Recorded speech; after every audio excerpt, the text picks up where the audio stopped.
Hi, Cody. Hi, Reese. Let me say Bob. something before we get started. Please do, please do. I am really encouraged and really moved by you guys doing these programs that I've seen some. You know, seeing people of your generation and how everything in the world's impacting you guys and how you're reacting to it and the messages that you're putting out. You know, I'm really impressed and I'm glad to be here. And now we can take things in wherever you want to go. Well, thank you, Bob. You know that's really heartwarming, Bob. I'm glad that you would say that to us. You know, I've known you for a really long time. I've known you longer than I've known myself, honestly. And you know, believe it or not, you're more of a part of this whole operation than you think, Bob. You know, when we were growing up, I remember. My dad would drag me over to fucking Bob's house all the goddamn time. And we would sit there for hours and hours and hours. The most boring ass shit. Because, you know, you step into Bob's house and it's immaculate. Okay? You can't touch anything. Everything has been perfectly dusted. Don't track on the floor. All you can do is sit there and don't breathe. Right? So you don't mess anything up. And talking for hours. For hours and hours talking. And here we are today. Yeah, Years later, and you know, all I want to do is talk to you. Yeah, what a surprise. Yeah, what a surprise. You don't think the whole thing was planned, do you? Yeah, it's almost like your own little conspiracy. Well, we knew, you know, your pops and I, you know, there's got to be a handoff. You know, we can't take everything we know to the grave, so we got to get it out there. And that's not just a joke, but I mean, it's the same thing's going to be for your generation, too, because you guys are born at a time where you're really going to be the dinosaurs. You know, my parents were, I mean, and grandparents, airplanes wouldn't have been, electric lights only been around 120, 30 years, you know. But where you guys stepped into this realm is you're going to have the remembrances of the things that came before all the phones and the high techs and you know, the metaverse goggles, which, by the way, when they all wear the goggles, they'll be like clubbing baby first sales. You can just go and take their shit. Yeah. But just put that out there. You might want to use it somewhere down there. Remember that. Tactics. Yeah, so, you know, it's just important because the world is sort of I don't know, it's not unexpected if you done any research over the last few years, but what is unexpected is the acceleration of all the so-called evil plans and the things that we've been seeing in the last 4 or 5 years. Definitely there appears to me to be a force of good at work that's putting, we'll just call them the deep state, you know, the criminal cartels, the cabals, the mafias, gangs, the drug dealing, all that stuff that's there to take and not to give, you know, they're losing their shit. So you think that it's actually a force of good that's lighting a fire under these people's asses? Oh yeah. It's causing this acceleration. Causing fear in them. Mm-hmm. Fear for their lives. Right. Literally. Right. I mean, they're going down. They're real dangerous now. It's like trying to catch a honey badger with your bare hands. Now you got them, but what you going to do with them? Yeah. Get them in that box. Mm-hmm. Mm-hmm. So we're at a real critical point right now. And next few weeks, few months, there's going to be things that will probably even surprise me. Yeah. That ought to scare you. Yeah. Yeah, I will say that. You know. Yeah, when things start to surprise you these days, that's when you know shit's got. Oh my god. Yeah, especially when you're as conspiracy minded as us.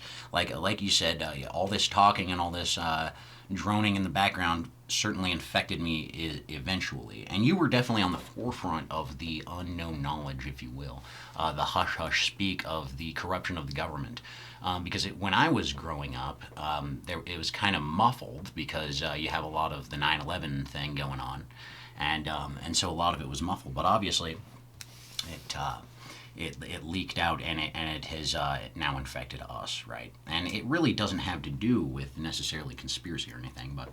Well, yeah, you know, I was trying to go through this afternoon thinking about all the conspiracies that I believe, and it's like they've all come true, and the ones that haven't just haven't yet. It seems like. I mean, I like to be wrong on everything I think on those regards, you know, but so far, no. And you know, for me, just a little background. We came out here to New Mexico from Indiana. His dad, and he dragged Cody along, and we, about 15, 20 other people, and sort of infiltrated in a little town in New Mexico, and some of us stuck it out, some of us haven't. When I was a kid, I was sort of turned into an information political junkie. You know, we had TV, but we only had 2 stations that came in. The third one, you had to get somebody on the roof to jack the antenna, which we didn't do unless there was something really we wanted to watch. So I was thinking, let's see, before I was in grade school, I remember getting up and sitting in front of the TV in the morning at 6 o'clock. The Indian head went off, you know, because there's no TV broadcast. They just got the test pattern. 6 o'clock, they'd play the national anthem. There'd be a prayer, maybe some other stuff, a little bit of news. But then the cartoons would start, and they were only on for an hour. But I was really waiting for the Three Stooges, and they didn't come on until 9 o'clock. So I had 2 hours of the Today Show to watch every day, to watch the Three Stooges. And that's basically how, you know, and they'd run those old movie tone things, the black and whites, like between the Stooges and the Today Show. You'd see, you know, stuff from the war and FDR and all this stuff, you know. Okay. And all that stuff just sunk in Yeah. while I'm waiting for the Stooges. So, you know, I learned how to follow current events. They had a big world map behind them, so I became really intrigued with maps, and that's really helped out for me, just geography. And then, of course, you know, the important lessons came when the Stooges came on. Yeah. The slapstick. Yeah, and then yeah. after that, you know, they sent me to school, but I was already like too bright. Yeah. So that kind of sparked your interest in political. Yeah, I remember all the buzz in 1960 when Nixon and Kennedy did the first TV debate. Of course, you know, looking back, you can see how even today they'll pick on things. The media will go this way or that way on stuff. So all about Nixon was he had a 5 o'clock shadow, and being black and white especially, it just Really stuck you know. out. And then there's handsome JFK, Yeah. you know, and he just kicked ass, you know. And, Which it's interesting, you know, at the time, you know, they wanted like a clean, sophisticated man versus like a working man. no, there was a bunch of push. He was Catholic. Oh, okay, A lot okay. of people just didn't want JFK to begin with because he's Catholic. Okay. But you think Yeah. just the influence alone of the technology and the ability to view this gentleman would easily sway your opinion. Well, see, that's what I'm saying. So, like today, now that you know, it's all about appearances and Right. whatever they tell you to think, that's what you think, and you want to think like everybody else is thinking because you might end up being different. AOC will just show up dressed in white and we'll all believe her, right? Yeah. This kind of thing. So then, you know, so I was off. I remember when I was 10, I stayed up real late at night and watched the Republican presidential convention in San Francisco. From San Francisco, you know, they were playing it. So here's something that's staying on TV late after night, and I got to stay up and watch a brokered convention with Goldwater, and I think it was George Romney, Mitt Romney's pop. And then from there, you got the Vietnam War, and then you really started getting some insights into the media, how it was being reporting, the fake body counts. And so back then- is that when you realize that politics are just a massive sham and that the government is just a joke? No, I never really judged it that way. It is what it is. It's fucked. Can I say fuck? But anyway, so, you know, yeah, through the years, it was just becoming more and more apparent. The Pentagon Papers came out, then started getting my hands on other bits of information. Read a lot of books. And so most of your information came from books. Yeah, and actually reading between the lines in the newspapers and watching the news. Right. Once you start understanding that just because it's on there doesn't mean it's true. Would you say that your discernment for fake news or even a spin of bias, do you think that's due to education or do you think that's due to intelligence? Just kind of inherent streetwise kind of, you just know what you're talking about. Well, having a pretty good memory really helps. And Right. I sent you that one piece about, you know, for me, the map in the back of the studio and the Today Show gave me a system of memory, because then I was interested in geography. So when any information comes in, immediately my mind places it somewhere. Mm-hmm. And then any other information, if it's in Ohio, I know where Ohio is. I can see it on You the can map. file it into Ohio. Yeah, you know, highways, numbers, I can associate with highways and remember numbers, phone numbers, and birth dates and that stuff. You know? So I just sort of came up with that system on my own. This technological and this cultural conditioning, if you will, because that's really all TV is. It's not all bad, are we saying? It's not all bad. It is. It is all bad. It is. It is all bad. Yeah. Because you claim, and it's this, on TV. It is bad. Okay. Period. Okay. Because you claim that. And hold on, let me just clarify real quick. When you say on TV, you mean broadcasted through a network.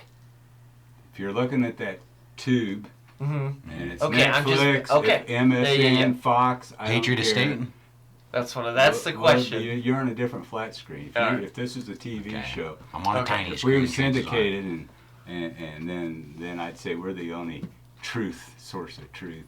Yeah, that's right. Yeah. And so it seems perhaps you're jaded about any external influence as far as constructing the actual reality that you live in. It's my own conspiracy that I create. That you know, I piece things together and I wait for proof.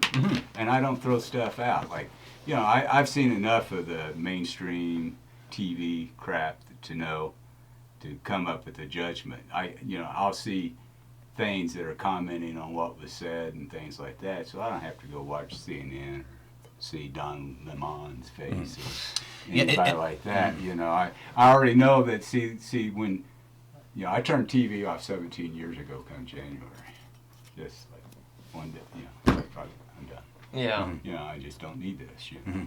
No information. It's a waste tiresome. of time. Yeah. You know, I think every TV should have a camera on it with a picture in the picture thing, so you can see yourself just sitting there slack jawed for hours at a time.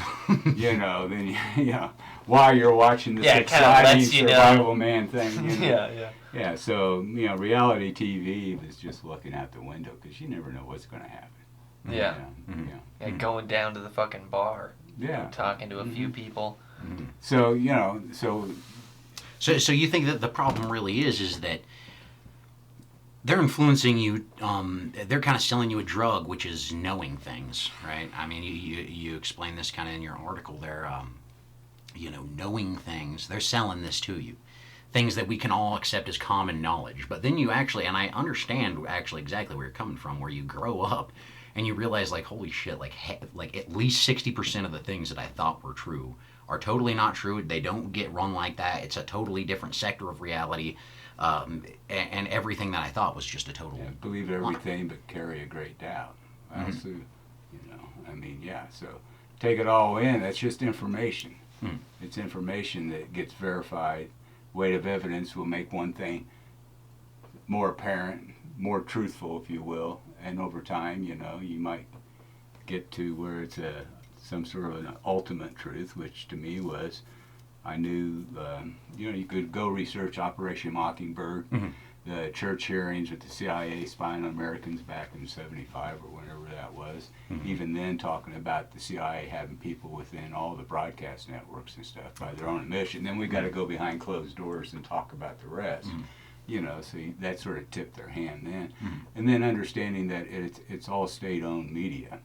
Then there was an executive order written by Obama that which basically said the White House can create a narrative or propaganda. Yeah. Propaganda is the art of making people believe in things they don't believe themselves. And so they legitimized all that. I venture to say, like most of the media, they don't even make money off of advertisers or anything. It's all our taxpayer money or printed money that are fed back to them and supported by the intelligence agencies. Right, for manufacturing. Because it's such a great social engineering tool. You can go back to Edward Bernays back in the 50s, who was like the father of advertising and stuff, and social psycho engineering and how to get people to believe anything that you tell them, you know. And the thing of it is like they say, it's easier to get people to believe in a lie than it is to get them to believe they've been lied to. And that's where we're at right now. Because when you start questioning things, and like you say, 60%, you know, I went to 100%. Right. You know, I dug into scientific bias that went back 150 years, Mhm. the Royal Society and things like that. What's been suppressed? Mhm. You know, the type of censorship was going on, where the money was going at the time in the 1800s that was already being used to set up the universities, and that's when they came out with public education, because that was all money poured out, the Carnegie Mellon Ford foundations and stuff. And there's been disclosures on minutes from the meetings back then of how they planned out to progressively, I'd say, change the education system. So, you know, knowing that it's all been social engineering, then you start just picking it apart and seeing how well it works. So knowing that all the media, I'll say, that is broadcast media, is social engineering. You know, like CIA said, you control the dissent. So you got Fox, where it's the dissenting voice, if you will, if you believe the narrative coming from the left side. But they're involved. Now, I think there's cracks in there. I think there's some things in truth getting reported. I mean, they have to, because it's just, you know, and you're seeing all the changes in CNN and all this stuff, where they know that they're criminally complicit in treason and sedition on many things, all the way 9/11 way back. Just all this, they've been part of the process, and then you add in our pandemic, so-called, and treatments, I shall say. Yeah, no, they're complicit in shaming everyone. Pushing that knowingly, that's the key word, knowingly. Well, and then accepting the money, because, I mean, like, you know, all these big pharma companies are sponsoring, I mean, everything on the radio, everything Fox on took Fox. most from Pfizer, you know. Are you familiar with Plan 201? Plan 201,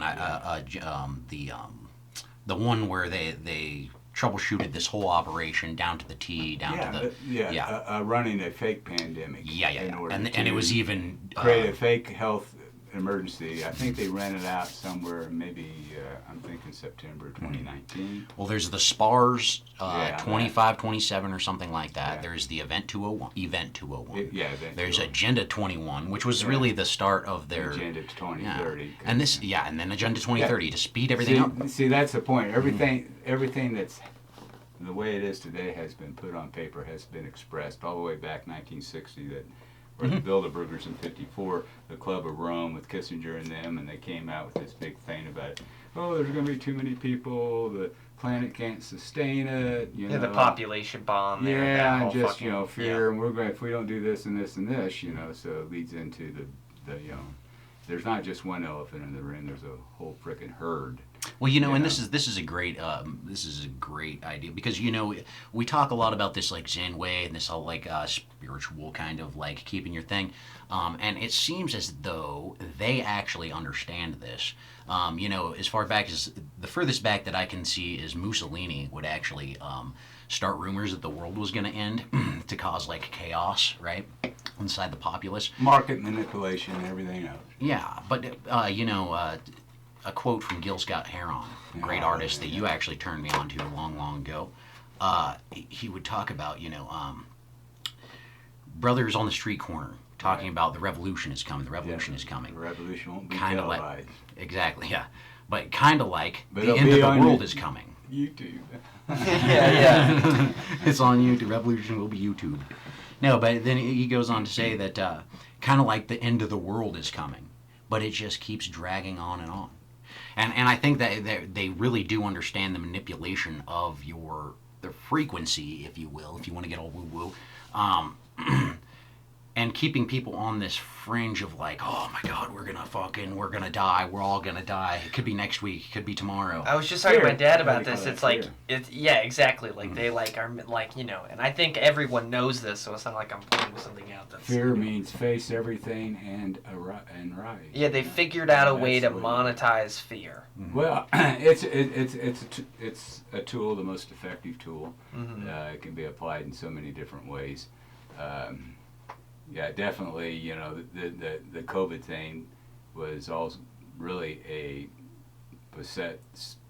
set up prior by the whole climate change thing, which I got into that. I wanted to be a weatherman when I was a kid, so I knew the cloud formations and stuff. I didn't see the crap you see in the sky then. I looked every plane that flew over, ran out in the yard and looked at it because I was really in airplanes. I don't remember any of the chemtrails or anything. Yeah. And then we're going to go in an ice age. It's going to get colder. It's all this, and started reading up on all that stuff. And then you find like over time you find like resources that are truthful and accurate. Like if you want to understand where we are really with the so-called climate change, check out a guy named Piers Corbyn, Corbyn. He's from England. Okay. He's made his living selling corporations and governments forecasting for long-term 10-year cycles, weather cycles, short word, what the winter's going to be, like super accurate, made a lot of money. But since he comes out and says, what you're talking about, it's all bullshit, and he was just on, they tried to cut him off the other day. They don't bring him on anymore. But he's the brother of a former Lord parliamentarian or some significant figure in Britain, Jeremy Corbyn. So he's got a name recognition. But and this guy, he's studying hundreds of years, 20,000, as much of the historical data and everything, making conclusions, finding out cause and effect, particularly from the sun and things like that. And he's been able to make a lot of money and being very, very, very accurate. But then when he comes out and says, "Well, this is crap," then you're like, "Oh, well, what do you know?" You're not a part of the. You're not a part of the club anymore. Yeah, and the agenda there is this. Just it's so insidious. Well, we know they can control the weather now, and you even have Iran. What that's funny. I was actually just going over that footage today. Iran is claiming that Israel is stealing their snow and their clouds. Probably are. I'll start giving you links as I go along, but geoengineering.org. Okay. What's it? Whittington, I think is his name, the guy that does that. There's a documentary called The Dimming that puts it all together. I mean, they actually got a NOAA National Weather thing plane to fly and collect samples of rains, and they're still doing it. So they know what's in this stuff, and it's the carbon, what's in the graphite, the graphene oxide, and of course aluminum particles and everything else. And there's so many aspects to it, and people say, well, why they wouldn't do this to themselves? Yeah, they would. Because they're really beyond sickness. I think they're terraforming the planet for aliens or something. Who knows? I mean, it's almost that ridiculous as to what we see going on. There aren't too many people on the planet. The birth rates are declining. The biggest birth rate that I researched not long ago was 2.1 per couple in India. Is less than 2 in China. We're literally declining. We're not producing. We're going to peak out a little higher, then we're going to go into a major decline, and by 2050, there's going to be about to where we are now, then keep going down. So I think we'll. All of the predictions. But if you took everybody on the planet and had them stand 3 feet apart, front, back, side, it'd fill in a 50-mile square. Yeah, I know that everyone's shoulder to shoulder can fit in L.A. The city of L.A. Yeah. So I mean, and then they go, well, there's all these people starving, and you see the famines, and well, those are all created. You look what they did to Africa, sub-Saharan Africa. Back in the 50s and 60s, they started pumping cattle in there. All these poor people need cows. Well, it ate all the grass. Desertification is what they call it. That turns into a desert and never comes back hundreds of miles. Cows starve to death. Yeah, people starve to death, and everything else, and they're still suffering from those. But the Agenda 21, it really is, that all kind of ties into all of this, shoving people into cities out of these rural areas so that they can control, it's like their theater. These big cities where these big conglomerates of population, it's their theater. They can now control the ins and outs, what's coming in, what's coming out. They control farmland. They designate things this is farmland, this is residential. Get it? Yeah. I mean, it makes no sense. It really makes no sense. Yeah, I went to the Madrid ballpark opening when the county had a grand opening. They had the head commissioner there, Mike Anaya, and Congresswoman King, I think, and whoever else. And I carried a sign down there, and it just said "Free Madrid." And everybody's looking at me like, you don't see Bob out here carrying a sign. Yeah. And what does that mean? Yeah. And then Mike and I says, what's that sign mean? I flipped it over. I had a quote from Buckminster Fuller. It says the greatest threat to humanity is greed, fear, ignorance, and zoning laws. And then we went on from there. Yeah. Because this whole, I met with a guy running for county commissioner, David Bacon, one time at a little seminar I went to. And they just went around the room, and it was all about sustainability. Yeah. Okay, what do you think? I said, I think you usurped the word sustainability. That means you own it, we don't. Mm-hmm. I said, when you start talking about self-reliance, self-sufficiency, Exactly. how, if you look at this, they want to zone everything. But every home built should have, if you want to codify things, passive solar, the proper windows, self-contained, off-grid, state-of-the-art technology that's cheap and affordable at different levels for different things. But no, it's all about smart meters and smartphones and we can turn on Smart and off. thermostat and shit. Yeah, Smart toaster. Once again, Yeah. creating their scarcity How much in their rain you theater. can have, we're going to tax your well water. That'll Yep. be coming in Santa Fe County pretty Yeah, soon. you can't even let them permit your well anymore because in a couple years they'll shut it off and tell you it's native water, meaning that it's owned by the capital. That's what that really that's means. what I told Mike and I said, there are already places with covenants that say you can't catch the rainwater, Right. no water catchment. I says, if I live in an area and you put that in place, I said, every time it rains, I'm calling your ass up and telling you got water falling on my roof on my property. I wouldn't even need a roof Yeah, if it exactly. wasn't for your water. Yeah, I'm taking my roof And off. he gave me this dumb look. I never thought of it that way.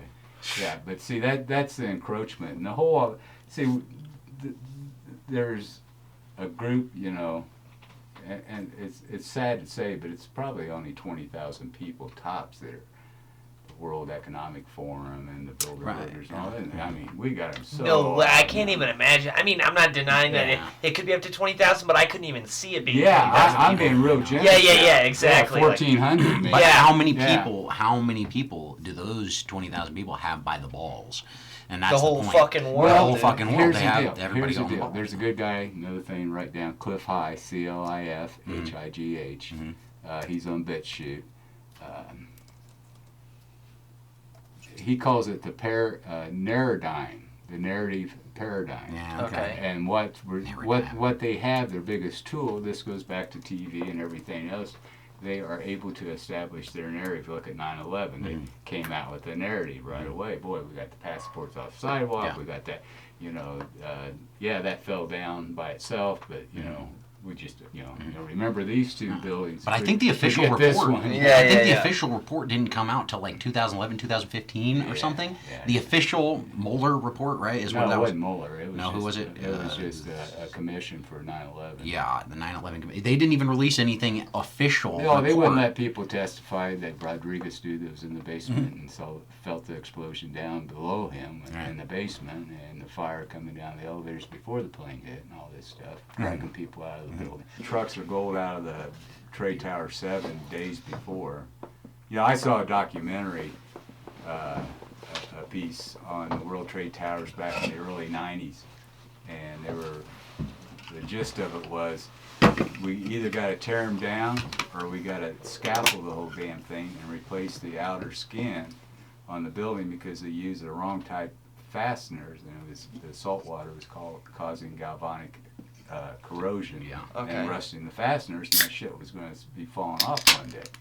And so they said, we have no way of knowing how to even demolish these buildings or take them down, Because they're too and close. they're too tall to scaffold, so we don't know what we're going to do until Silverstein came in and bought it, and they used several types of things to bring them down. I watched it go down. It's like, kiss your liberties goodbye. I was a little Yeah. kid in my mom's arms, and I thought that it was normal. I thought planes hit me because I was like 6 Yeah. years old. I Sometimes figured that planes are in the happens. sky, buildings Yeah. are in the sky, planes have to hit buildings all the time. Yeah. I was like, what's the fucking big deal? Which And then- back then when they were built, it did happen all the time. That's why they were built Well, it to happened a withstand few a plane times. crash. Yeah, it did happen to me. Yeah. Empire State Building Right. got hit by I think a B-25 Yeah, bomber. something like that.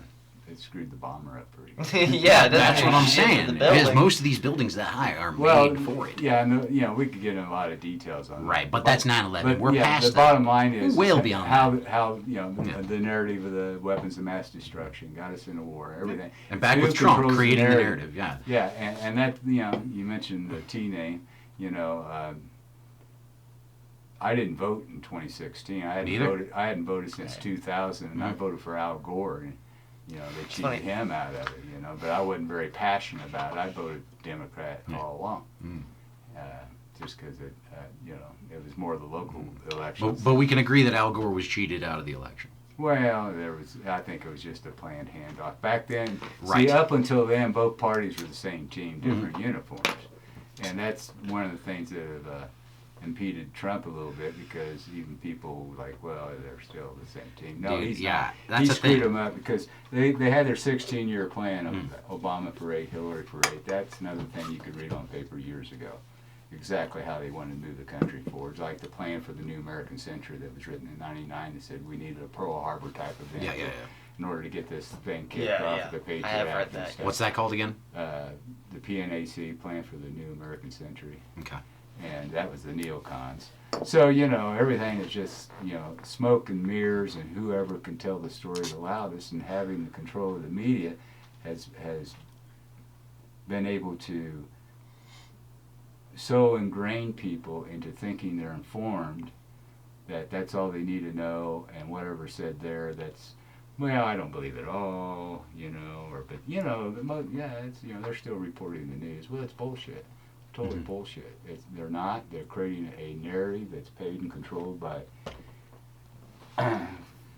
intelligence agencies that run counter to the American agenda since they were formed, the CIA and stuff. And they're good at it. And see, here we're at a point, and we may come to this point in a matter of weeks or months, but people are not going to, a lot of the normies, as we call them, they're not going to change their thinking unless they hear it on TV. Literally have it come out of that speaker on that screen telling them something different. I mean, you look how everybody reacted to the virus. You know, I'd already seen the 201, Event 201. Oh, yeah, we were on I'd followed this in China. I knew about biolabs. I knew what, that information was there if you knew where to look. You don't have to go to the dark web and stuff. In fact, it was common knowledge, such that you didn't have to research it. You kind of just knew the play. Yeah, it's like I've read the play so many times I could redo. You know, this. And, yeah, in fact, in my book, I wanted to have a scenario like that, but then I didn't want to add any energy into having it actually happen. You know, so I sort of manifestation. And it's always been one of my biggest fears, because I knew people would react irrationally to something like that.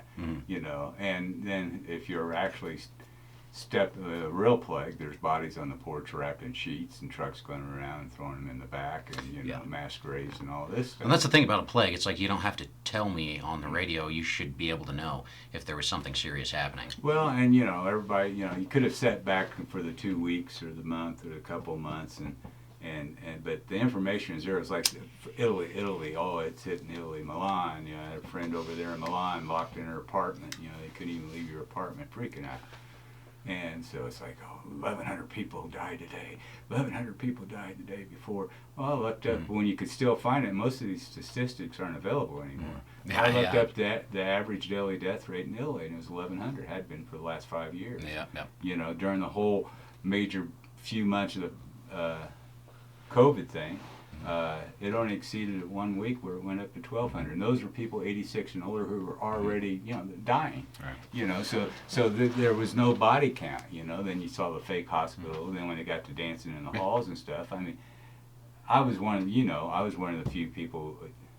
I know masks don't work. Right. I used to have to wear a respirator on a job. You get heart, lung tested every year and stuff, and because of the damage it does, just anything. If you don't. What were you doing? When I worked at Caterpillar, I had to wear a respirator just for painting and things. So anything like causing you to breathe harder. Anything, even a dust mask restricts your breathing. And you had to get checked for that. And I think then we could only wear those like 30 minutes, and you had to take a half-hour break, just because over time that puts such a strain on your heart.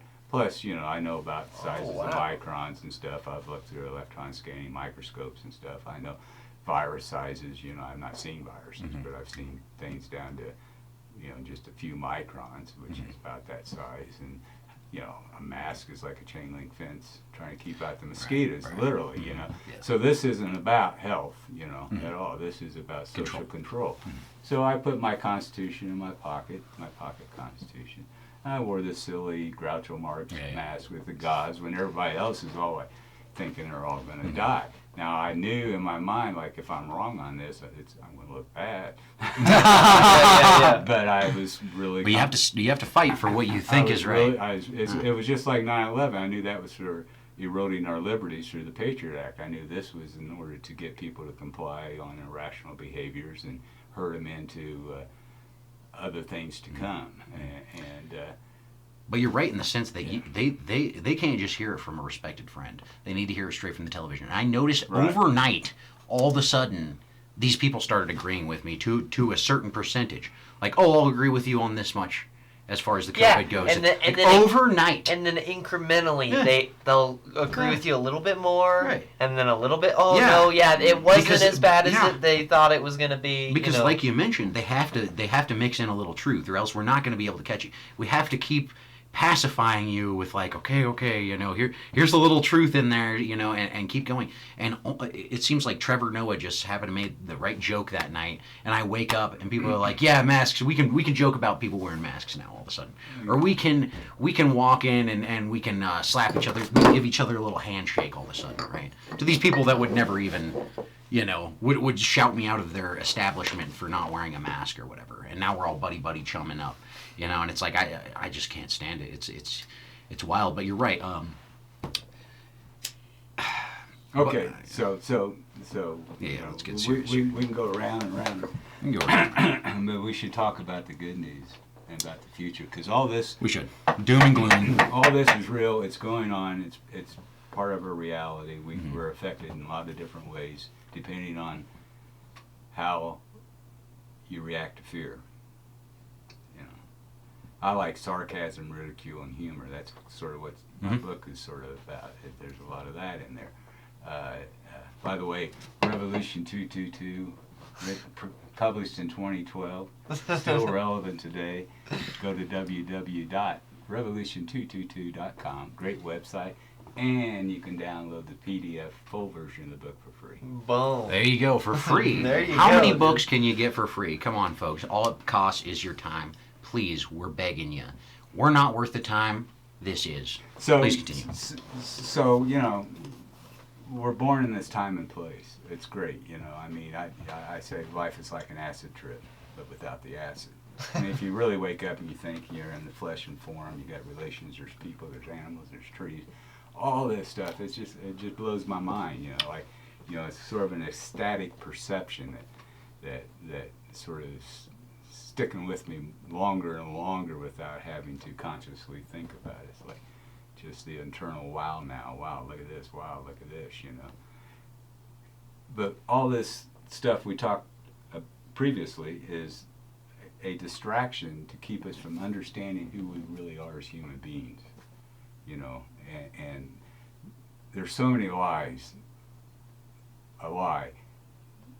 One person can't do anything. Lie. Everything that's changed in this world began with one idea, one brain, one person, you know. But they got everybody believing. What are you going to do? What are you going to do? You can't change anything. Bullshit. Too many people. Bullshit. All these other things they teach us and teach out of us is what it is to be a human being. We have abilities that are beyond anything that we can understand, that we know and we intuit that are there, you know. You love somebody, you know from afar what's in their heart and what they're thinking. It's communication. You know, there's a global consciousness, a collective consciousness of the whole planet of all of us thinking. There's been an experiment at Princeton, the GCP, the Global Consciousness Project, where I added that in my book, where they have random number generators all over the planet. And then when everybody's thinking the same thing, they started spitting out non-random numbers, like at 9/11 or these big events. They could actually measure the collective consciousness. You know, just look up Princeton University GCP program. Pretty interesting stuff, you know. There's all this abilities that are beyond anything that we've been told. I think if they taught kids that we all had telepathy, we'd all have telepathy instead of saying, "Oh, you can't read people's minds." Tell them you can't. See what happens. Yeah. I mean, it's like we've been put within a matrix. The world we were born in, our history, the origins that we've come to understand, the things that religion teaches, all that's going to be stood on its head. The truth is coming out. We're on a timeline now where the information, the truth, is just going to overwhelm all of it. And it's going to blow people's minds, you know, when they have to go and reinterpret what the Old Testament was saying in regards to the Sumerian texts and things like that, and have to integrate all this stuff. And actually, you know, the information's there. Jordan Maxwell recently passed. I mean, Manly P. Hall, who in his day, it's no secret. That information's there, but most people don't have the time because we live in a system where we don't have time to do inner research or think about things or think about why we know what we think we know and things like that, you know, being a philosopher. And that's not everybody's thing, you know, but we get caught up in a constant fad, distraction, you know, who's going to play this weekend, who won last weekend, you know, how am I going to pay this bill, you know. Just, you know, they've taken the real reality away from it. I think it's a parasitic effect. I think you know, if you get into any of the Tartaria stuff, the mud floods, all this historical reset, very interesting. You know, I keep an open mind. Are you referring to like the Younger Dryas and stuff? No, I'm talking about like the whole history. The world was reset back as recently as the early to mid 1800s. How do we know what's in the books and who? Okay, I writes the see what you're books? saying. Yeah, You know, and there's really compelling evidence, and there's also compelling evidence of other civilizations that, you know, that our timeline's totally been jacked. But If you yeah, really want to go hijacks deep, our humanity. Hijacks our Anatol identity. Fomenko, Russian researcher. He's got a series of books, History, Fact, or Fiction. It's a hell of a dive, very compelling evidence, you know, scientifically and statistically backed and everything.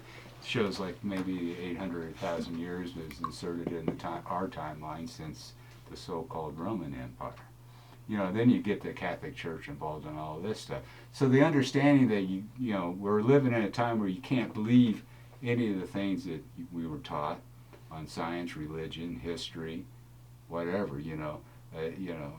But so many people do. It's like my generation, we didn't trust the government, and we certainly didn't trust Big Pharma. I mean, up until life. fucking 5 seconds ago, boom, no the one TV did. says it, and then you do it, and that's just like that's shock and awe for me that people would be like, oh well, global warming. What's the big corporations that are going to save us? Yeah. And you know, it's like, wait a minute, who's cutting down the rainforest? Who's strip mining the seas? And It ain't plants? fucking us. No, I know. Yeah. But these are the guys that are going to tell us that we need to, like, not have gas cars and power or anything else. Well, yeah, buy my $80,000 fucking electric vehicle. Well, look at the king, man. That's powered by a coal power but plant. you see, this bad stuff, if you will, that's happening is good news, because the worse it gets, the better it is, because the closer we are to people actually waking up to the fact that we've been played in a way that is beyond most people's imagination. So then you start looking for the truth. Then you start looking towards the future. Well, what's the future going to be? And I said recently with some friends, I said, you know, everything's going to go to shit. You know, we need to get a piece of land somewhere and all gather together and grow some food, you know, then we can sit around the fire and drink beer. I said, but if it all turns around and gets great, we need to get a piece of land, grow some food. Exactly. That is the name of the game. Yeah, and they don't want to see, you know, our birthright should be shelter, food, and water. We can provide that to everybody. You don't have to, like, go to college, get a job, pay off your student loans, till you can afford a house, to have, you know, blah, blah, blah. I mean, you could have work core programs for kids coming out of high school where you go out and build houses for 3 years.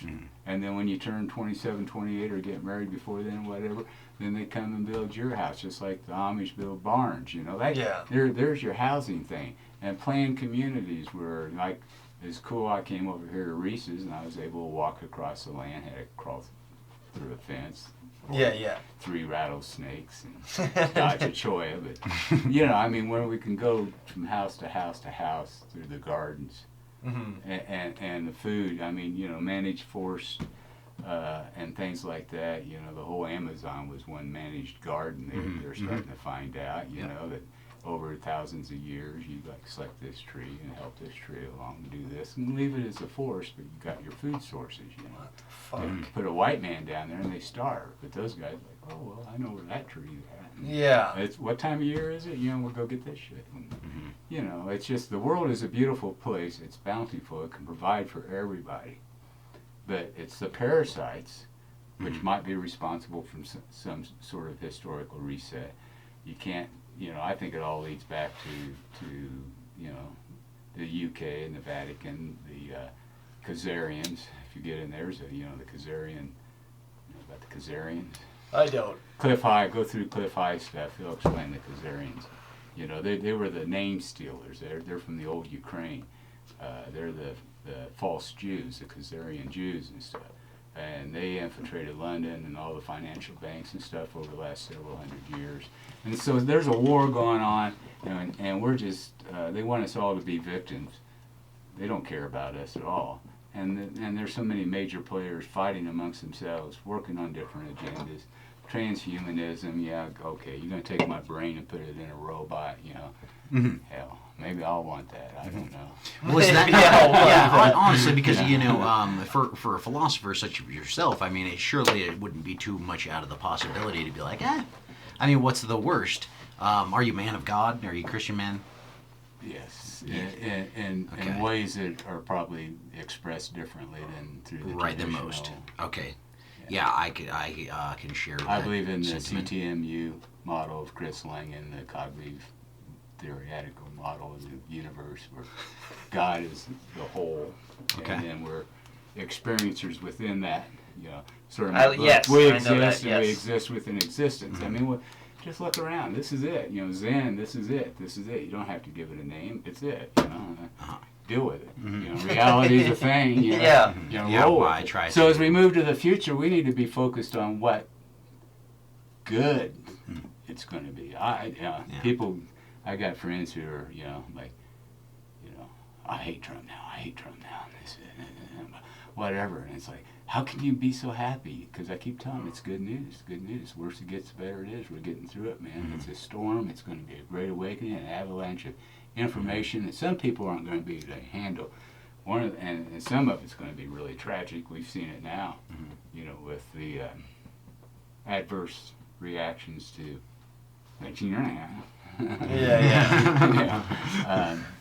you know, now they're blaming it on sunspots, you know, solar flares. It's and climate shit. change, Yeah, causing heart disease. And shit. So, you know, and again, people are able to see through that crap more and more, you know, particularly when it's their families and stuff and they're seeing this. And, you know, but what they're doing is working on the younger generations. They don't care about me. I'm old. I'm going to die. This is you the guys they'll deal with, and then the ones that they're really conditioning through the schools and everything and the narrative, you know, that's all they're going to know. And then colleges too, you know, paid colleges are now a big part of this. There won't be a book you can go back and find. There won't be a place on the internet where you can go back and see what was there, because they can change that constantly. It's a memory hole, and Orwell's memory hole. You know? But this is something that I definitely wanted to ask you, because you know our families are kind of melded together, and you know you've made some good children, right? And how does one go about creating life and then making it good? You know, how are you raising children in such a world as this, you know, in the as great as America is. No TV. You know, no TV. Yeah, get them off that. Keep them off any flat screens or anything like that. Find out what their interests are, and really work on exposing them to as many things as you can, even hardships, pain, scrapes, burns. Don't be a helicopter parent. Let them be a kid, but don't put them in public school, for sure. I mean, I just, that's like having them sit in front of a TV that's right there in the room, spreading. Even you can't even, like, you would, I mean, you can't be there, the whole day. Yeah, that's right. It's institutionalized to a degree where, and anything can happen at that time, and anything can be said to them, and anything like that. And it's, that's a responsibility. And you bring them along as far as you can. Get them to read as early as you can. I remember several years ago on PBR, I call that NPR. PBR. It was some guy out of the University of Arizona had a paper that was making the case that don't teach your children how to read before they go to school because it gives them an unfair advantage over the other kids. I had heard that same article. Yeah, dude. yeah. What the hell is this? Yeah, there you go. I mean, It's all about the participation trophies. Yeah. You know what I mean? It's about destroying individualism. Absolutely. Exactly, and like the competitive aspect. And that's of things. the sovereign individual is their greatest threat. They say that. They were calling people like me domestic terrorists. That's why I toned my things down in my book, but I did stick stuff in there that I knew would raise eyebrows that most readers will pass right over and don't understand. Yeah. But I knew there would be people in the government who would go, that's awful close to home. That guy's name there is really this guy, and how did he know about that? And it's just things I collected over time, little things that.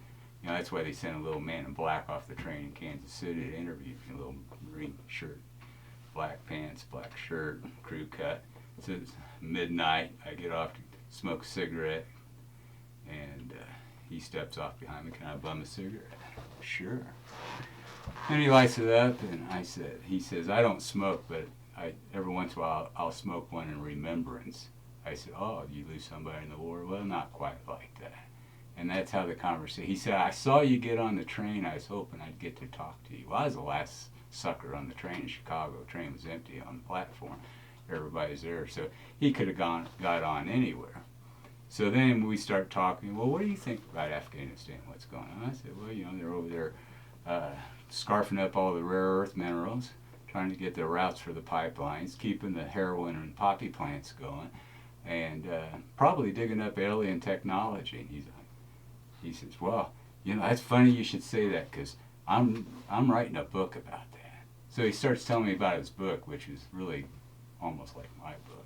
And I go, well, I got a book too, because it was just getting published. I had, just before I left to Indiana, I was only there a week and coming back on the train, I had spammed it out on all the Occupy sites, and I even got on Obama's Facebook and invited him to a state dinner with the Emperor Bablovia and Revolution 222, freedom isn't free, the cost comes when you have to defend it. 2 times 2 times 2 times 2, 22 equals 1776. So I was just sticking it out there everywhere. So they had to come and check me out. So we chatted a little bit, and I realized about a few minutes in, I'm being interviewed. And then I'm telling him about my book. He goes, yeah, that's the Great Reset. You're talking about a reset. I said, yeah, I'll use that. Because that's sort of what the couch potato revolution's about. That's in my book, www.revolution222.com. And so then he's walking up the steps behind me on the train. He goes, what was your name again? And I never said my name. I go, Fenstermaker. He goes, that's right, window maker. Well, Fenster means window. Window maker is the character in the book. And I was like, yeah, okay. And then I didn't see him again until right before Lamy, where I was getting off, and he walked past me and never looked at me. I think he's just checking to see if I had my bags and was getting off the train so he could go where he needed to go. But I was flattered, and I think I passed the test. Like I told him, I'm an author, even though there's subversive stuff in the book, sort of where if somebody really did it, it could actually go down that way. But, there's movies about kidnapping the president and shooting down Air Force One and everything. It is weird how that shit's illegal. Yeah. So. But, we got to, so the book is a little bit like trying, I went to I learned a lot working in a corporation. We had a manager that chewed somebody out on the assembly line because he saw the manager walking by and says, started bitching about a problem. No, this is all screwed up. They should do this. And the boss man said, well, what have you done to fix it? Why isn't it fixed? You know the problem. You know what the fix is. Then why are you bitching to me about it? And why aren't you working with people to get this changed? So it's the same thing in my book. It's like there's got to be an implementation plan. Just describing the problem's not enough, or say it should be this way, but how to make it this way. Mm-hmm. What are the actions that take it? And then I looked at the Hegelian dialectic, which is problem, reaction, and solution. Mm-hmm. You know, and that's what we're in right now. So we need to like create our own problems so we can get our own reaction, so we can get the solution we want. Mm-hmm. And there's one guy I would say you check out on YouTube, the Inspired channel, John Nolan, Jean. He's probably a little older than you guys, or maybe about the same age, I don't know. And but they're pulling communities together, and he's talking to the right people, and he's got a very inspiring view of what it takes to come together in the future. And again, it's like, you know, covering the basics, and the rest is a bonus, you know? Yeah. You know, we don't need all this. We don't need any of this. Yeah. Then, you know, a book that influenced me was published in 72 or 73, I think, E.F. Shoemaker, Small is Beautiful, Economics as If People Matter. Little book, very impactful.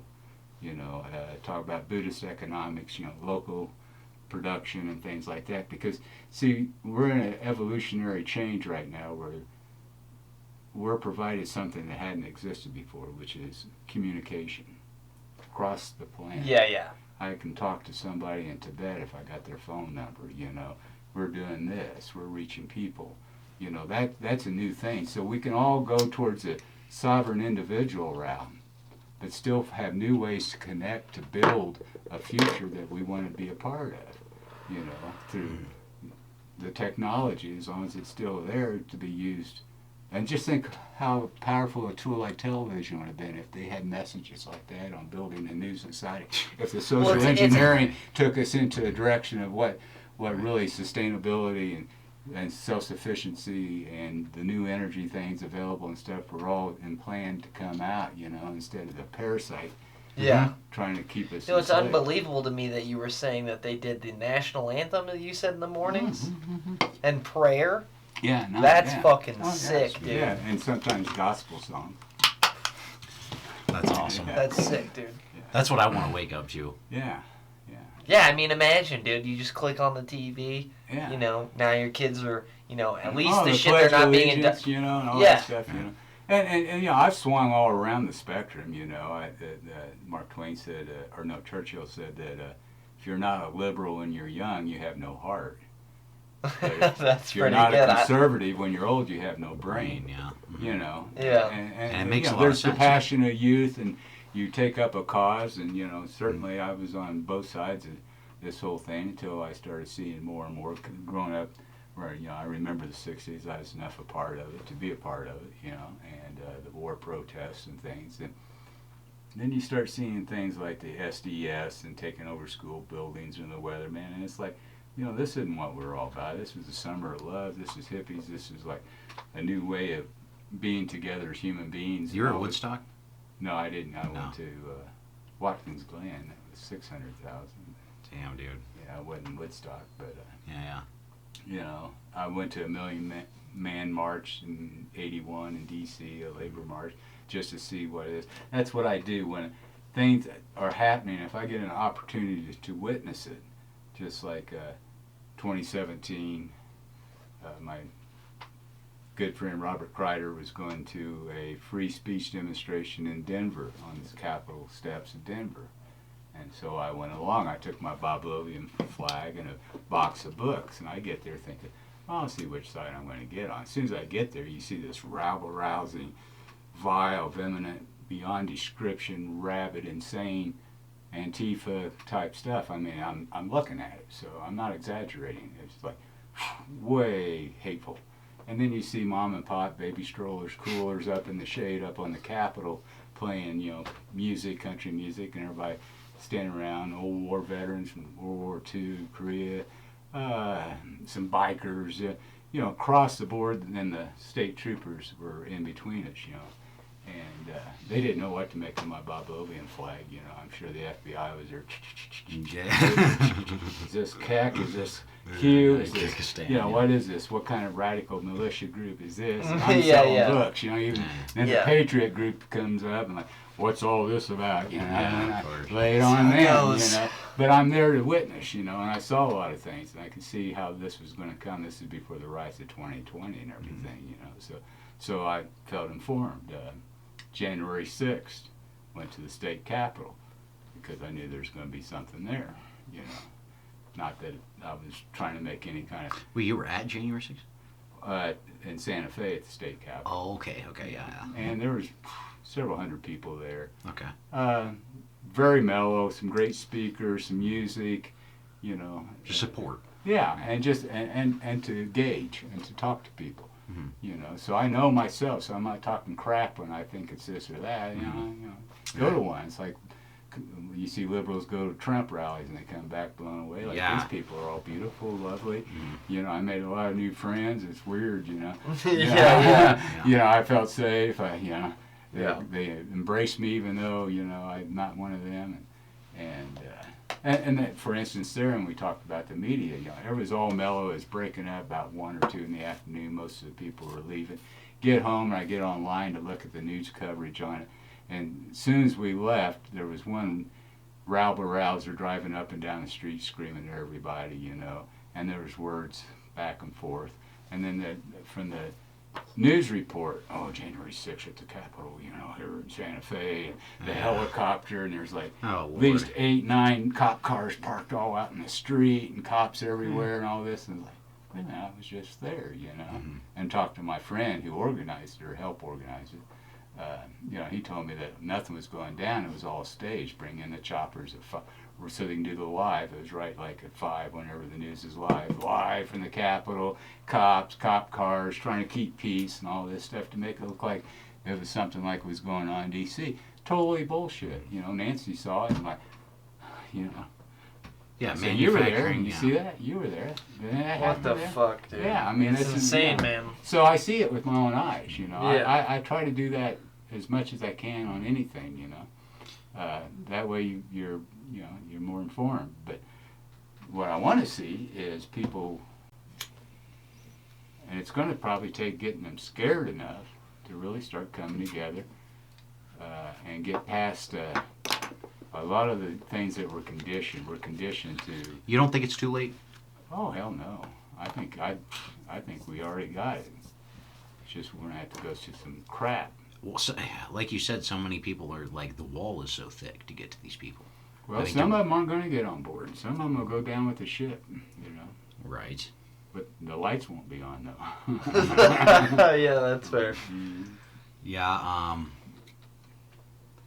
fair enough. Yeah, and it's hard. And really, you got to just start with your intimate circle, family, friends. Get past some of the hang-ups of what relationships are, everything else. When we're, I say in my book, I said, sovereign individuals come around the work they agree and commit to do, period. Could you say that one more time? Sovereign individuals, actually self-organizing sovereign individuals coming around and together around the work they agree and commit to do. You say you want to build a greenhouse, I'll say I'll help you, and I'll be there, I promise. Okay, I agree to it. And that's an argument against a mass of democratic, just a mass of people. That's how work gets done. We're going to have lots of work. There won't be jobs per se, and we're going to have to do things to avoid the digital currency wallet and stuff. There's going to be emergence of a whole black underground economy. We're all going to be labeled as terrorists. Each individual, they're going to tell us they're going to hunt us down and kill us. But if enough people turn off the crap and realize, what it is to be a human being, flesh and form here on the planet, expressing love, opening up to love, let love come in. Renee, the dedication from Renee is like, Dad, don't be afraid to be happy. That's something I work on all the time. It's like, don't be afraid to be happy. Because a lot of times we just get ourselves locked down, or I have before, where, you know, I want to be helpful, or I want to be logical or whatever, but sometimes you just got to open that heart up and let other people come in. And when you come together around the work you agree and commit to do, there doesn't have to be any formal leadership. Whoever is like the resident expert, you know, if we're going to build a greenhouse and I've got all the framing tools and I know how to frame, you're not going to stand there and tell me how to frame if you don't know how. I'm going to show you. You know, come to electrical, I don't know squat. You're the lead man on the you know, you've worked construction and stuff. It's just whoever is the expert at the time, then you step back, and so, you know, you can really get a collective community together. And I think, and sorry to interrupt you, but I think a massive part of that we are experiencing these days is egos. And I think something happened during the pandemic that like wired people, where their ego is like on steroids, like 100. Of course it is, because they bought into the biggest lie ever told. Next to the Bible, maybe. Right, so lying to themselves or just the became so much interpretation easier. of the Bible in modern times, I should say. Yeah. Yeah, no, so yeah, they're vested. Yeah. They're vested in their fear. And they don't want to look like a fucking for idiot. their fears, yeah. And there's probably has to be better ways to help them than what's available to me, because, you know, I'm sometimes like, I laugh at like the redneck bodhisattva. Yeah. You know, and I have before. Just, you know, I love you, man. Just wake up. Like, is there a switch? Can we just, you know? And it is frustrating going a long time, knowing there's so much more available to us as a planet. Things could be so much easier. None of this has to be the way it is. It's only by our complicit consent, or implicit, mostly. Sometimes we agree to it, but most of the time we just go along with it or try to avoid it. You know, but now's the time to avoid avoidance, you know, face it all. Stand up to them. Be vocal. I mean, I was wearing that stupid Groucho mask in stores in Santa Fe at the height of the pandemic, you know. Yeah. I never had anybody say anything to me. Then I just stopped wearing it when I went to Santa Fe. And, you know, the only time I was asked to put a mask on was a kid at Big Five who had the shields and the goggles, and okay, you're freaked out. I'll pull my handkerchief. I hate to laugh, dude. Yeah, that kid's I know. Funny. Oh, I know, and they're so damaged, and a lot of them are still wearing it. And especially the young kids who were in service. Again, the during power of TV, the narrative. That's why we got to change the narrative. We need the paradigm change. It needs to become based on truth, facts, love, and what's missing is that vision for the future. And you guys are the future, you know. So it's not like just ammo and guns, and we'll go down in a blaze of glory. Yeah, you know, it's like, you know, really. No, it really is, because that all that channel is really good because he communicates a lot of that. And that's the thing about the whole, you know, the whole we're into the firepower, right? And that's the thing is, it seems like we want to maintain a level of normalcy. Oh, that's for you know, when the shit hits the fan, all we want to do is like wake up in the morning, have some rice and beans, and maybe some chicken if we're lucky, some squirrel, you know, some duck, because we're lucky, and God has blessed us. But you know, it seems like the more that I collect things that I love, like you say, training your soul in the art of love instead of war, right? These kinds of things, and once again, becoming a child, you know. The gates of heaven won't be open for those who aren't, you know, coming to the Lord as a child, right? So, you know, becoming as a child and being, you know, loving and the more I do that, the more I want to defend myself to an extreme. As well you should. Again, in that piece I sent you, the only just law is the law of self-defense. Now, it can be a collective group of people who are collectively providing self-defense, but everything else is just rules, regulations, and stuff. You know, we are given birthright is to be able to use our faculties to the fullest without doing harm to anyone else. You know, I mean, that's basic life, liberty, and property. You know, pursuit of happiness. They added in there. You know, but it's you know, that's what's so beautiful about our Constitution. It's so simple. Now, it could have a tweak here and there, or we could even rewrite the whole damn thing. But it's got to be the people writing it, and not lobbyists and the news media and everything else telling us what it is, you know. But then we get a little comment, because do you believe in the idea of better men, or men that are set aside by God or us? You know, we democratically vote on people who will then write the thing. Well, that is we're our a constitutional republic, you know, and Right. and you know this. You hear the left going, "Oh, it's a threat to democracy." Trump's Right. big This threat isn't a to democracy. No, Democratic republic. That's though. mob rule, basically. Exactly. Yeah, Which we it's will never- avoid yeah. for sure. Yeah, representative republic, our institutions and the structure of our institutions are really fairly sound. But the corruption's been going on since day one in a lot of different levels, and we can go in a lot of different ways on how it was open towards, you know, the central banks and stuff. When we're watching the death of the central banks, the central bank system knows they can't sustain over a certain period of time, maybe 100 years max, and then they have to go through a collapse, and so their reset is to come into a transhumanist digital wallet. We control your thinking, everything else. You'll eat bugs and be happy type of shit. Now there's a good reset going on, you know, and that's all you have to do is look at who's the media vilifying. You know, well, it's Putin, it's the actions of evil, it's this, and this. Well, it's all the countries that either kicked out the gold standards or gone over to the BRICS standards or the Shanghai Collective Organization, SCO. You'll hear a lot about that, SCO. But they've got 20% of the world's commodities already. They're trading with gold-backed currencies already. The dollar is not the world trading currency anymore. The petrodollar is dead. All of this, it hasn't impacted us yet. We're going to see some shit with our currencies, money being good, maybe bad. Who knows where to put it, gold, silver, whatever, where you can spend it. If the good guys reset, I think we'll get through it in fairly short order with a sound U.S. currency and then instruments to trade internationally, along with all the other countries. It's sort of like Trump. He says, you know, America first. Well, but he negotiates with France, and he expects them to put France first. And then we're going to work out a deal where it's best for both of us. You know, that's the art of the deal. You know, I mean, that's how sovereign individuals work. So instead of like they're trying to paint us as all nationalist, self-sovereign nationalists, you know, no, you know, I can work with you. We can agree on a project. We can work together. We cooperate. We can build a house. We can farm, whatever. And then a nation is built upon a collection of people with some of the same goals. Well, collection of persons, it sounds like you're really... individuals, yeah. Persons, a group of individuals rather than people, which is a mass of ignorant fools most of the time. And with our technology, we should have ways to be able to input into whatever governmental system is there represented. Almost instantaneously. Yeah, where, you know, it could, you know, a lot of things are available to us that are being suppressed. Free energy. I see cold fusion.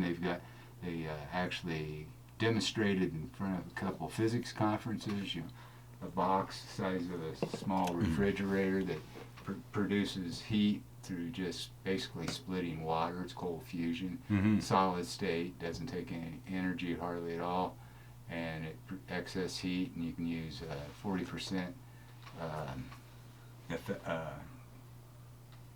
solar panels that are 40% efficient in converting infrared heat, light spectrum into electricity. So, you know, I mean, it's just like you add water to it every 15 years and keep going. Now, that's going to be produced by corporations.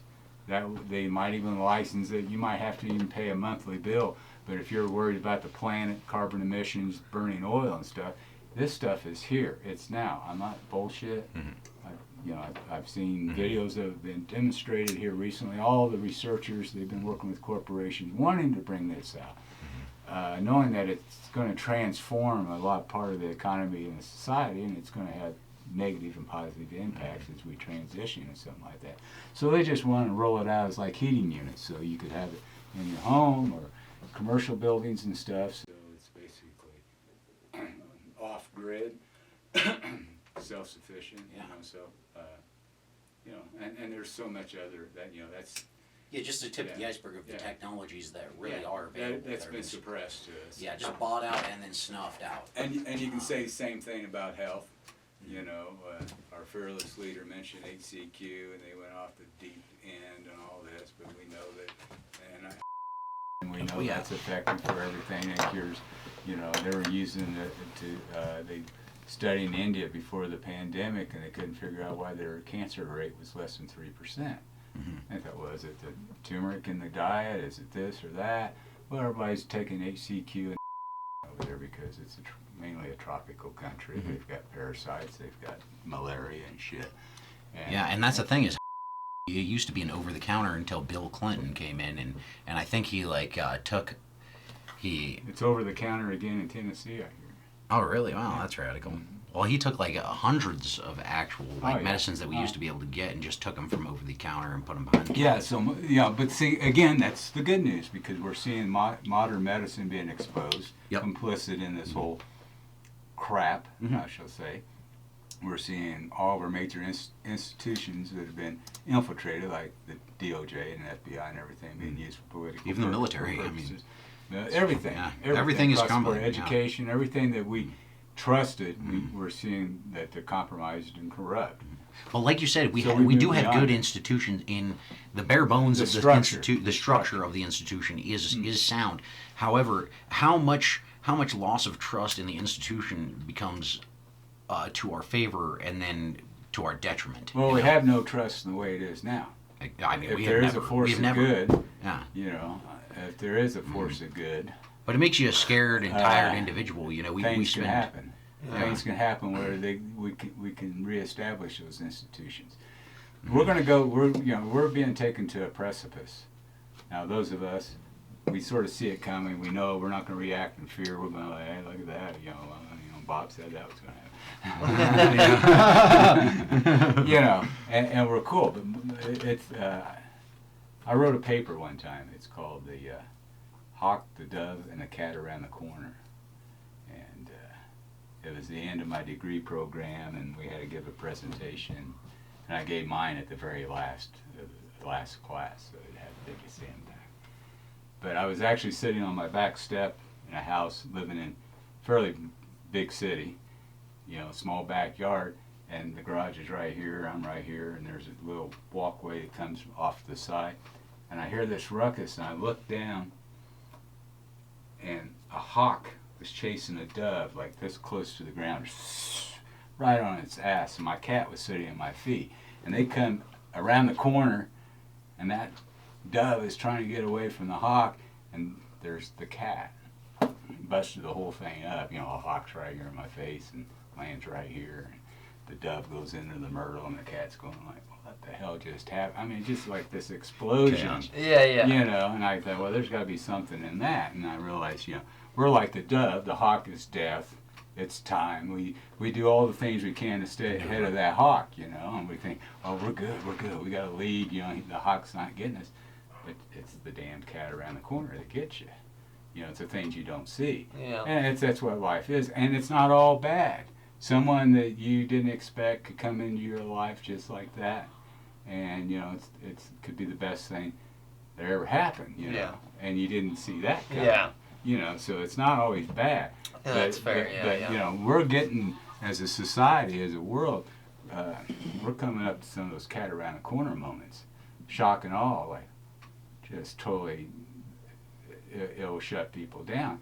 I mean, imagine the event 201. If millions of people read that before the virus was released, we wouldn't have reacted the way we did. We'd go, well, it's just like they got it on paper. It's what they're doing. It's an exercise. We're not going on with that shit. And so it's information. We're running on two timelines. One is catastrophe, and one is moving into this new world, this Great Awakening. Now, I believe the Great Awakening is the receiving of information, these truth bombs. That history's fake, science is totally biased. Speaking of truth bombs, plug. Yeah. Speaking of truth bombs, Revolution 222. But, so it's exciting to me. It's just, it's almost breathtaking. And then I just sit out on the porch with the cat on my lap and look at the mountains and watch the hawk and the dove. Just wait a little longer, and hopefully, if you see me scared, then we're screwed. then you running, you know, something be chasing me. Yeah. If I see you go out to buy a gun. And yeah. Yeah. Well, that's just a head screw for them. Yeah. He doesn't own any guns. Gosh. Well, that's what I tell everybody. Yeah, but it was still the biggest bust of the century. Yeah. Right? Yeah. Now explosive. No, but it is a game. You know that life should be fun. You know, pull the wool over your own eyes. Don't let somebody else do it. You know, be your own conspiracy. You know, question authority. Think for yourself. Yeah. As old Dan said. Mm-hmm. And make it fun. And see, they've stolen our joy. They've stolen our slack. You know, slack is really our God-given right. All we need is shelter, good food, and water. The rest is retirement. You know, it's vacation. It's earn. It's build. It's explore. It's like, you know, to learn things and do things, you know, and you got the basics covered. The basics should be a given. It's not something that has to go through the corporations and the taxation and the regulations to be provided to everybody. And we don't look for them for answers. That's the thing. You know, I learned that working in a corporate environment. You never go to the boss and say, well, here's the problem. What should I do? You know, because he's going to tell you, and it's going to be wrong. And then you're So what you're saying in that comparison is you would never ask the government to implement some sort of law where I have to come build you a house. They don't deserve our protest. Mm-hmm. You know, they hate that. So you're saying we take it upon ourselves, our own responsibility, Yeah, just do it. And we do it for our families, we do it for our neighbors, we do it for our communities. Yeah, and you carry it in your heart and you express it when you can to whoever you can. I think that. You know. Go ahead. Sorry. No, go ahead. No, I think it's a great segue in that question you wanted to ask. What does it mean to be a patriot?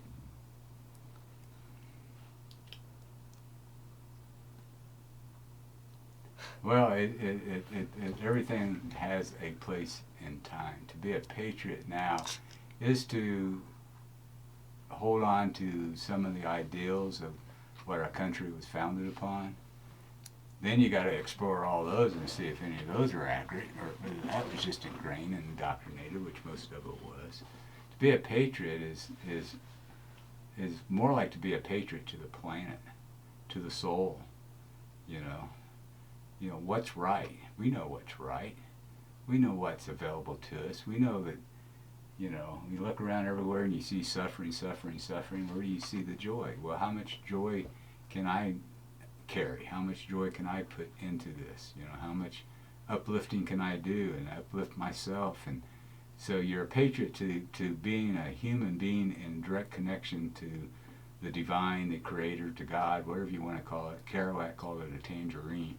You know, I mean, you give it any name you want, you know. Yeah. But we know we're here. This reality is like a Tangerine. simulation. I thought that's what he was going to say too. We are in a simulation, and in as much as it's a simulation created through conditioning, lies, and social engineering to make us conform in the ways they want us to conform. And they are scared to death of people rising above that and seeing above that, and then seeing their bullshit games, and we just take their power away by not giving them power. Christ said, resist not evil. It's like, you know, don't resist. You don't you know, it's like it's like the Monty Python and the Life of Brian. Oh, if you don't watch out, we're going to crucify you. Well, that ain't so bad. Oh, you mean it's not so bad? Well, at least to get you outdoors. You know, what are you going to do? Shoot me? Yeah. You know, you can't take my soul, my love, my place and time away from me. So you would almost, I would venture to guess through this line of thinking, you would say that it is to our benefit that they should come out and label us as terrorists. Well, Do you think this is really waking people up? Because, I mean, you really look at a common... I mean, most of these people it you woke find... up a lot of school moms and stuff who are going to the school boards who were complaining about what they were teaching their kids, and then the FBI came out and created a group to go investigate the parents and call them domestic terrorists and stuff because they couldn't conduct their meetings, and the people sitting up there were afraid. That certainly raised awareness. I will say, I mean, have you heard of the recent tale of this young man who was walking North home? Dakota, Kaler, what? I can't remember his last name. I don't know his name, but he was Ran over by the guy that was freaked out because he thought the kid was a mega Republican. Yeah, man was 41 years old. At some dance party, obviously for teenagers, and it's just so psycho. Obviously, these people have never met an actual Republican in their life, really, because surely they wouldn't expect some Republican or right-leaning. I mean, what would you describe yourself as? Libertarian, right? Bob Lovian. Bob Lovian, of course. Bob Lovian Empire. So, should have expected that, I guess. Yeah, but some may be pretty surprised to hear that you are willing to offer free housing and utilities to any individual. It's a God-given right, as you say. Well, it's something we can work on because we have the Absolutely. resources and technology in order Yeah. to model We do. it. But right now, it's all, in your generation stuff, it's about modeling. It's spots on the side. Some people are going to be more than happy to go in that little box and put on their meta universe goggles and go in the virtual Into the reality. Matrix. And that's where they want to put us all. So all the useless eaters and stuff, well, we'll just, you ever see that movie Ready Player One by Steven Spielberg? I still haven't seen it now. Yeah, that one, it was predictive programming there again, Yeah. like what kind of reality they're trying to show. Yeah, and I feel like your generation really got it. You guys really got some pretty experimental stuff, like when the whole predictive programming, subliminal messaging, basically culture, manufactured consent, all of these things really came to the psychological field that were being practiced on the general public. Yeah, but it was perfected for you guys and for the generation right below you. Thanks, Bob. You And took so it they for us. perfected all those tools. You guys were So the then we guinea get the pigs. Teletubbies and we get the Oh, Power well, Rangers. yeah, and we you were get the- talking about the guy that ran over the kid, because he Yeah. was so freaked out because He'd never met a TV real told him- Republican. No, well, and you go out and you still see people like avoiding you, wearing masks, and Right. like Separate from. really, but the power of propaganda, power of conditioning is can't be understated, and they are.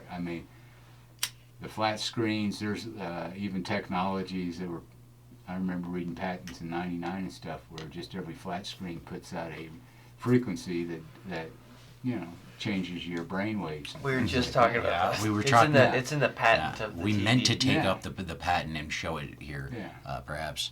But Yeah, here's a patent to look up. WDO20. What is it? Let's see.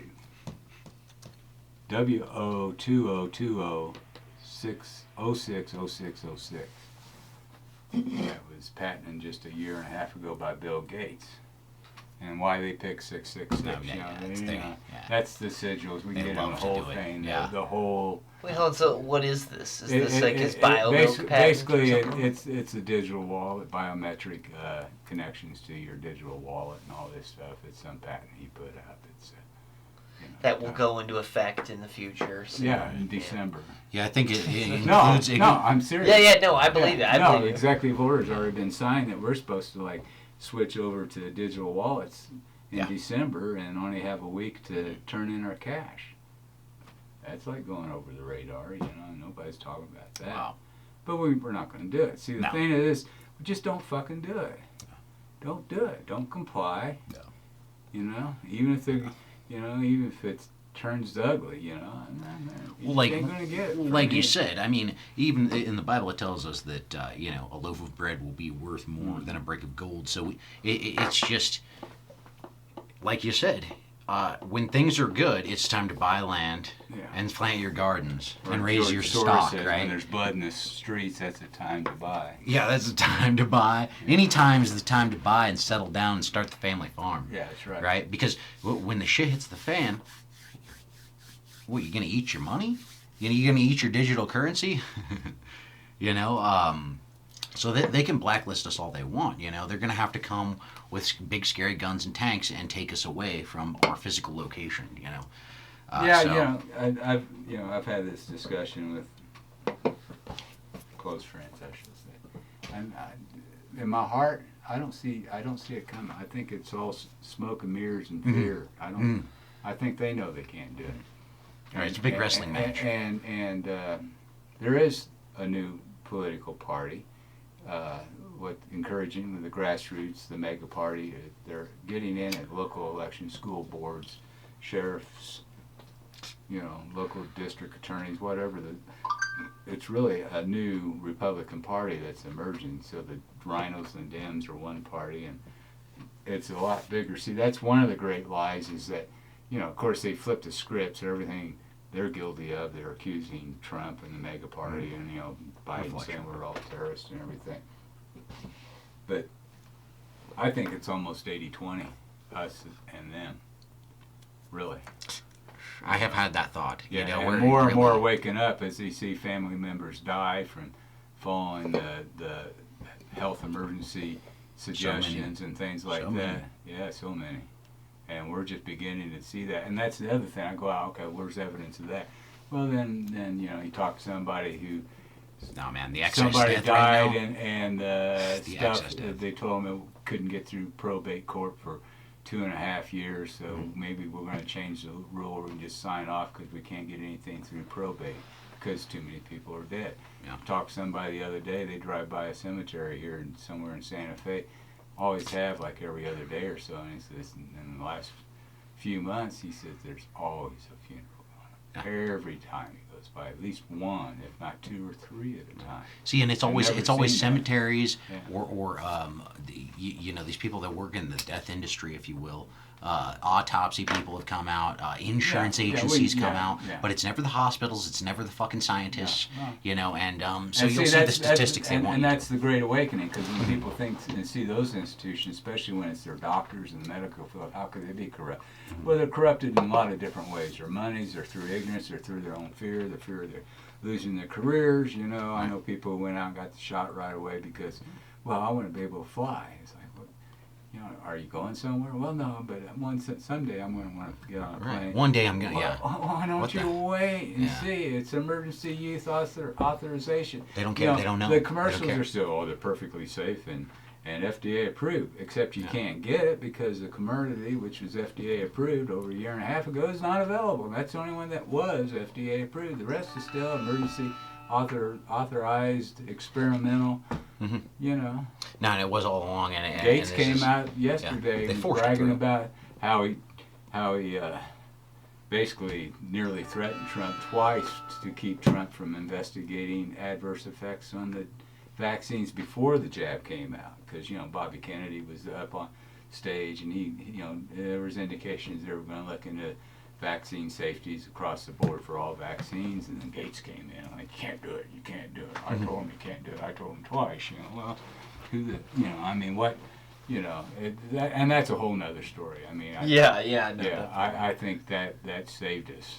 That saved us. The emergency use authorization saved the planet because their plan was to shut us down till 2030, if we will, and everybody would have suffered and billions of people died through the economic distress that would have caused while we developed a safe vaccine. Then when that came out, it would have been approved and it would have been mandatory for everybody. And that's what they had written on paper.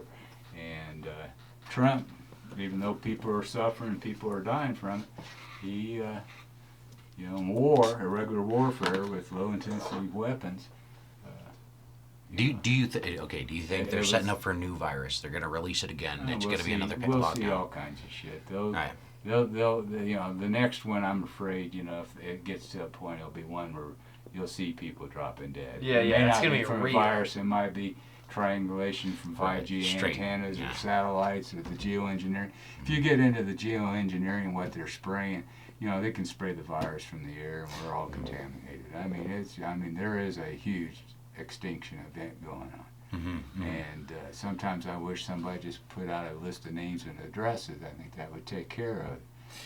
We'll put ankle bracelets on all these people and say, you know, make a TV show Watching out of it. it. Yeah. You know, and when we catch them, it could be paid for view, and we could pay off the Yeah. national debt. You know, I mean, that's out of the box thinking. But Yeah. you know, people are sick to it, and a lot of people just aren't going to grasp it. They're just whatever. Yeah, I mean, I feel like even if the world like ended, like people would still keep working for 2 weeks just to like, you know, just because they're so just 'Cause they animals love of their habit. job. I love my job. I'm just live show. Yeah, I hate people. I like loved that. every job I had. That's rare, I think. Yeah. Even the worst of them, because I love, like, I'm not going to be here another day, because, but I'm going to get another job. No, I have a whole different perspective on work. Work is as necessary as leisure and any other part of your life, you know. And like I say, we're in a realm where we really don't need a job. The work's there. The work is build communities. Work is teach kids. Work is to do what you guys are doing, to learn as much as you can and be able to pass it along. That's all work, you know. And what we need is a new measure of wealth. You know, what is, wealth, health, and happiness? That has value, not money. You know, money is not a measure of wealth. Money is how much paper's in your pocket or how many decimal points to the right. You know, and that's not wealth or having things that are produced that are done in a way that is destructive to the planet and to other people's lives. You know, those aren't necessary. You know, so what do we measure wealth with? You know, love and happiness. Before we get off here, I just want to go through a list of some of the sources that I've been following here, and particularly recently, so you can go look for it. If you go to BitChute, Cliff High, C-L-I-F, High, H-I-G-H, very brilliant man, has a really kind of a rough style about him. He's like somebody I'd be friends with. Somebody to check out. Inspired on YouTube, John Nolan, it's spelled Jean, Nolan, Inspired channel. Chris Paul, he was a Hollywood, wannabe type of guy, voted for Hillary, totally red-pilled himself, totally got himself informed on the narratives, does some very articulate writing, and you can find him at I'm Your Moderator. I think if you search that, you'll come across Chris Paul. He's in a lot of different places. For people who are trying to figure out what's going on behind the scenes, maybe with the government, a guy named Patel Patriot, Devolution series, devolution.link. Good thing for people especially who like to read like me. Guy on YouTube, if you want to get all across the board and a little bit of the woo, but get into some really interesting information. His name's Daniel. His channel is Dark Journalist, especially if he's interviewing Joseph P. Farrell or Catherine Austin Fitz, an economist, and these are big thinkers. Want to go back and research, I'd suggest Jordan Maxwell or Manly P. Hall.